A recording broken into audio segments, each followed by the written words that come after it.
I'm on my way to the Philippines to speak in a conference, a very important one, regarding the support in Israel in these last days. However, I really want to update you on a very interesting development in the Middle East that is going on right now. As we speak, Russian bombers are dropping bombs on the city of Aleppo, killing dozens of people and leaving rubble all around. This is a harsh response of President Putin, is a defiance to the United States and to the European diplomacy. As we speak right now, there's a very important meeting at the United Nations Security Council, in which both America and now the Europeans are basically reading a statement accusing the Russians of lying to the public and of taking an active role in the carnage that is going on right now in Aleppo. A couple hours ago, President Putin, in a very unprecedented manner, invited foreign press and gave them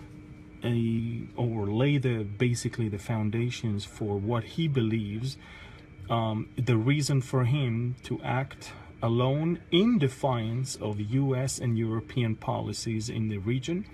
He basically accuses the Americans for lying to him throughout the whole time, not only about Syria, but he actually took it to a completely surprising direction. He basically says America, that was pushing for the deal with Iran, America that is so proud of that achievement, and he actually says it is an achievement, that Iran is no longer a threat. That's what he said. He said the same America is now putting a missile defense system in Romania, and they claim that it is because of the Iranian nuclear threat. He basically says, America, you're lying to the world. How come on one hand you're leading the effort in negotiating a deal with Iran and telling the world Iran is no longer a problem and no longer a danger, and at the same time America is putting missile defense systems in Romania and other places or other areas in the Balkan, and using the excuse that this is against the Iranian nuclear program. Basically, Putin is exposing the completely irresponsible foreign policy of President Obama. And what is going on right now is that the tension in the Middle East and the tension between America and Russia is probably higher than any other given moment since the end of the Cold War. But what we can read between the lines in what President Putin is right now saying to the public press, to the foreign press, is from now on, I am about to take actions in the Middle East in complete defiance of whatever the Europeans or the Americans are going to say or do, simply because they're not truthful, because they're not honest, they're lying to you, therefore to me they don't even exist. Basically, Putin is positioning himself in a point where he will make a grand move for the attack that he might have to take in the future. Now, why is it so interesting?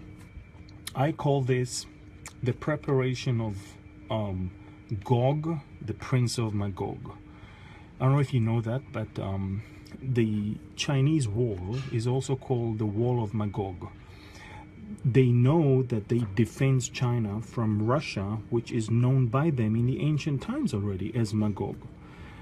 Gog, the Prince of Magog, is going to basically start the assault that is described in Ezekiel 38.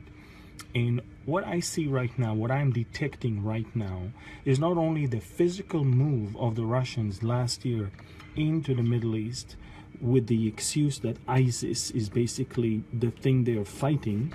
But right now, Russia is telling the whole world, yes, we are in Syria. Yes, we are doing whatever we want to do. And yes, we are planning on doing more things in defiance of anything that you are saying or anything that you're doing, because there is no honesty and truthfulness on your hand. Basically, what is happening right now is Russia is feeling comfortable and secured, and I would say even very, very confident, moving alone without any international, without any European or American support in any of their move. I find it very disturbing. At the same time, I find it interesting and not surprising. Disturbing because, as we can see, what they're doing is not exactly peaceful actions. They're dropping tons of bombs right now on innocent civilians right there in the city of Aleppo. But at the same time, we can see that when the moment will come and they will see that it is within their interest to go and attack Israel, and they will not hesitate to do so. They are basically telling the whole world, we've been misled by the Europeans and the Americans. We're no longer going to take them in any consideration in our future actions.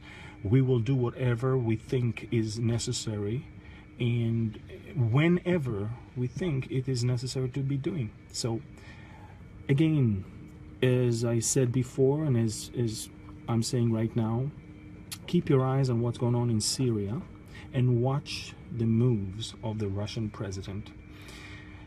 I am not in the habit of telling people who is who in the Bible.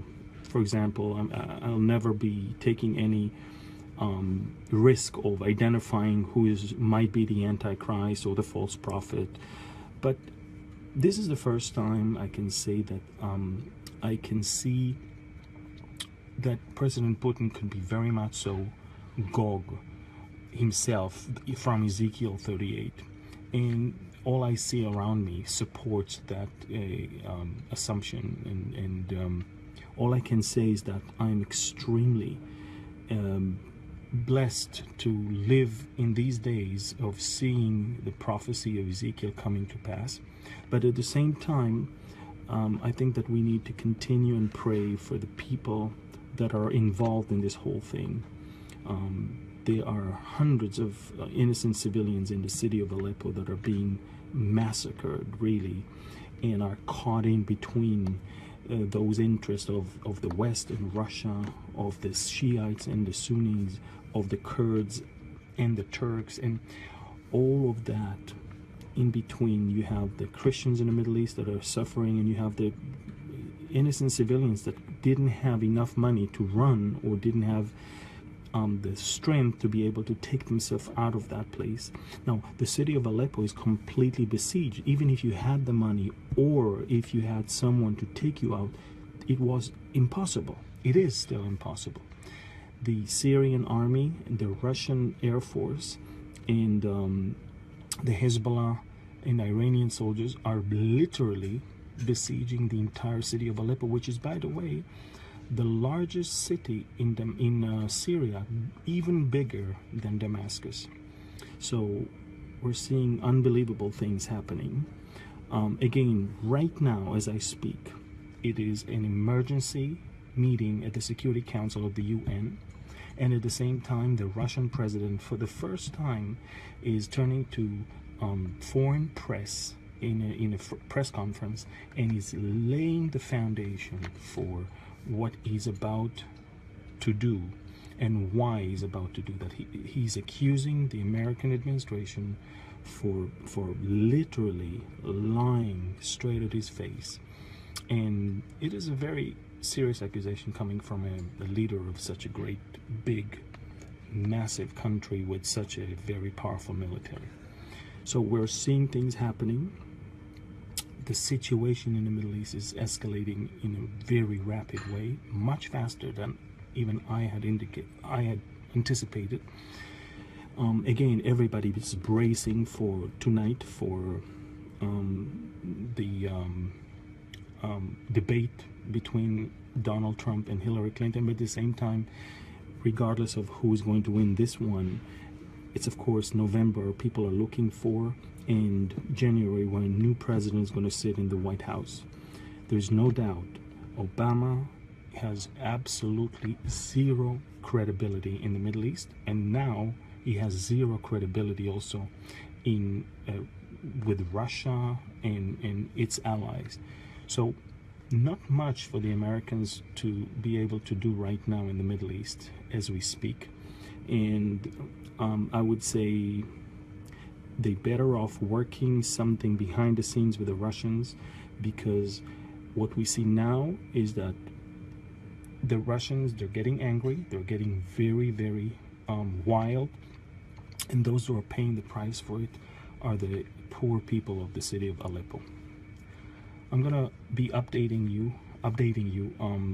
more should something serious happen, but I just believe that it's important that we see and hear what is going on right now in the Middle East and keep our eyes up to the sky, because our redemption is drawing near. God bless you all.